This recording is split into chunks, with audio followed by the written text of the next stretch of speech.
तर 11 तासानंतर भेटली आपल्याला डिझेल. तर जय शिवराय भावांनो, आपल्या छोट्याशा एका मिनी लॉग मध्ये परत एकदा तुमचं स्वागत आहे. बघा, आपल्याला तर कळालं की आपल्या HP पंपावर डिझेल येणार आहे. मग काय 5:30 पासूनच सकाळी आपण लागलो ना रांगेमध्ये लागल्यावर मोदी साहेबांनी एक मात्र चांगलं केलंय बघा.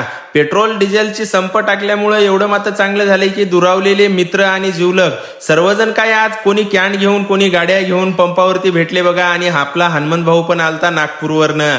समजायला भेटून तर एकच नंबर वाटलं भावांनो, कारण का आपण गाडी धंद्यामध्ये आहात, सर्वांना काही भेटणं होत नाही, कधी ह्या जिल्ह्यात तर कधी दुसऱ्या जिल्ह्यात असं होतंय बघा. आज पंपावर डिझेलमुळे सर्वजणाला भेटले आणि आमच्या लोह्याच्या पंपावरली डिझेलची गर्दी बघा. गाड्याला कमीत कमी 10-10, 11-11 तास लागले बघा. आपला तर नंबर याला कम्प्लिटली भावांनो 11 तास लागले होते. डिझेल टाकल्यानंतर ह्या ट्रॅक्टरमुळे आपल्याला थांबावं लागलं गाडी काढण्याकरता 2 तास बघा. मस्तपैकी हर्षदबाईला वगैरे भेटल्या आणि आपल्याला डिझेल तर संपूर्ण भेटलं होतं भावांनो. चला भेटूया अशाच ब्लॉक मध्ये उद्याच्याला.